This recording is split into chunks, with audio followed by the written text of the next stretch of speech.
அனைவருக்கும் வணக்கம் மாணவர்களே.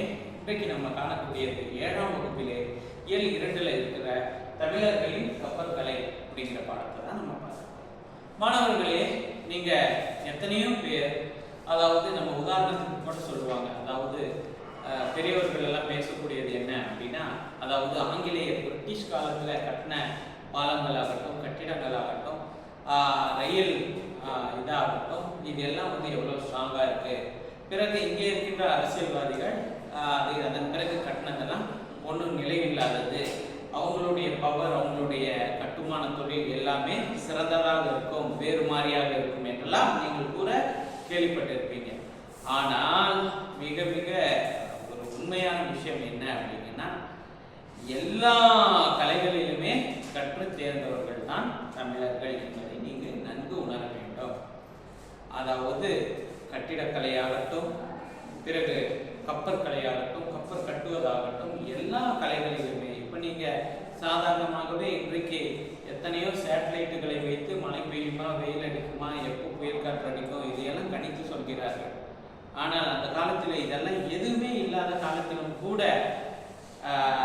கிரகணங்களை கணித்து இப்போது மழை பெய்யும், வெயில் அடிக்கும் என்றெல்லாம் அறிந்தவர்கள், வானிலை பற்றிய முழு அறிவை கொண்டிருந்தவர்கள் தமிழர்கள். ஆகவே பிற நாடுகளை பற்றி பெருமையாக பேசுறாங்கன்னா என்ன காரணம் அப்படின்னா, அந்த நாடுகள் வளர்ச்சி அடைந்த நாடுகளாக இருக்கு. இந்தியாவுக்கு ஒப்பிடும் பொழுது அது மக்கள் தொகை மிகவும் ரொம்ப ஒரு கம்மியான ஒரு தேசமாக கருதப்படுகிறது. ஆனால் இந்தியா என்பது அப்படி கிடையாது, தமிழ்நாடு என்பது அப்படி கிடையாது. மக்கள் தொகை அதிகமாக உள்ள காரணத்தினால் நமக்கு அது போன்ற வசதிகள் இல்லாவிட்டாலும் கூட அவர்கள் இன்றைக்கு பெற்றிருக்கின்ற அறிவை 2000 ஆண்டுகளுக்கு முன்னாடியே தமிழர்கள் பெற்றிருக்கிறார்கள் என்பதற்கு ஒரு பல சான்றுகளாக இருக்கு. சரி சார், எல்லா கலைகளும் தெரிஞ்சு வச்சிருக்காங்க அப்படின்னு நீங்க சொல்றீங்க, கப்பலெல்லாம் கட்டுறாங்க தமிழர்கள் என்றெல்லாம் சொல்றீங்க, இதையெல்லாம் வெளியில போனா நம்புவாங்களா என்றால் நம்பித்தான் ஆக வேண்டும். அந்த காலத்தில் இருந்த இலக்கியத்திலே தமிழர்களினுடைய கப்பற்கலைகளை பத்தி எவ்வளவோ விஷயங்களை சொல்லி இருக்கிறாங்க அப்படிங்கிறது தான் மிக மிக முக்கியமான விஷயமாக இருக்கு. சரி மாணவர்களே, நம்ம பாடத்துக்குள்ள போறோம், சரிங்களா? அதாவது பயணம் பண்றது என்பது எல்லோருக்குமே பிடித்தமான ஒன்று. பயணத்தை பண்றதுக்கு யாருக்குமே பிடிக்காதுன்னு சொல்லவே மாட்டாங்க. இதே ஔவையாரே சொல்லி இருக்கிறாங்க, திரைக்கடல் ஓடி திரவியம் தேடு என்று. அப்போ கடல் தாண்டியும் போய் காசு பணம் சம்பாதிச்சுட்டு வா அப்படின்னு சொல்லி இருக்கிறாங்க. விமானம் கண்டுபிடிக்கிறதுக்கு முன்னாடி பிற நாடுகளுக்கு கொண்டு சென்று வாணிகம் செய்ய, அதாவது நம்மளுடைய மக்கள் எதை பயன்படுத்தினார்கள் என்றால் கப்பலை தான் பயன்படுத்தினார்கள். இந்த கப்பல் என்றாலே எல்லாருக்கும் ஒரு ஆர்வமான ஒன்று. சின்ன வயதில, அதாவது அந்த தாளில், பேப்பர் தாளில் கப்பல் செய்து சின்ன ஓடையிலையும் தண்ணியிலையும் அந்த பக்கெட் தண்ணியிலையும் விட்டு விளையாடாதவங்க யாருமே இருக்க முடியாது. இந்த வகுப்புல யாராச்சும் அது போன்ற விளையாடாதவங்க இருக்கிறீங்களா? இல்லை, கட்டாயமா எல்லோரும் விளையாடி இருக்கிறீர்கள்.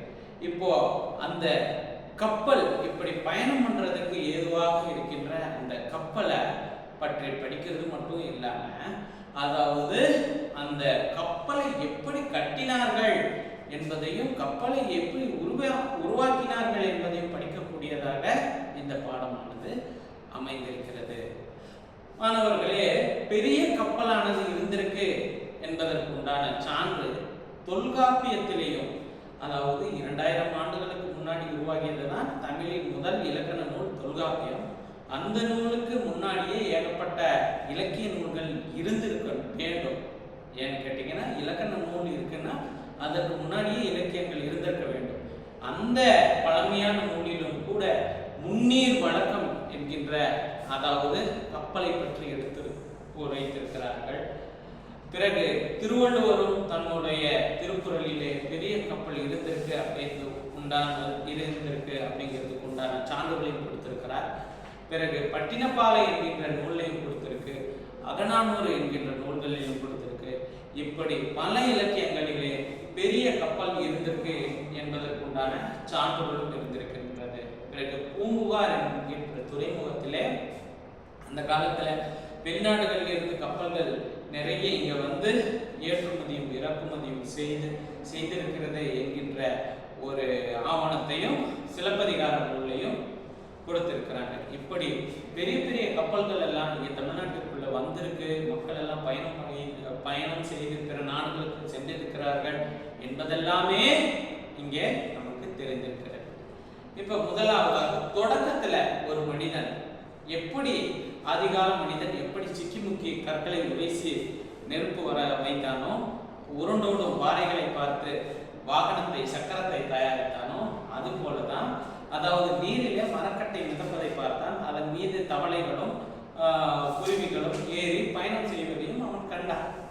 இப்படி கண்டுதான் என்ன பண்ணான் அப்படின்னா, தண்ணியில மிதக்காத பொருள் எல்லாம் இருக்கு, அதன் மேலே ஏறி செல்வோம் அப்படின்ட்டு சிறு சிறு நீர்நிலைகளை அவன் கடக்க ஆரம்பித்தான்.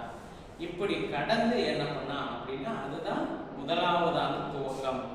அந்த நீரின் ஓடைகளிலே எப்படி பயணம் செய்தான் அப்படிங்கிறத நம்ம பார்க்கிறோம். சரி மாணவர்களே, இன்றைக்கு நம்ம பார்த்தது தமிழ் இலக்கியத்துல கப்பலை பத்தி என்ன சொல்லியிருக்கிறாங்க அப்படிங்கிறத பார்த்தோம். துவக்கத்துல எப்படி மனிதன் பயணம் செய்தான் அப்படிங்கிறத பார்த்தோம். நாளைக்கு இதைவிடவும் விரிவாக கட்டுமான தொழில்களை எப்படி மேற்கொண்டான் அப்படிங்கிறதையும் நம்ம பார்க்க போறோம். நன்றி.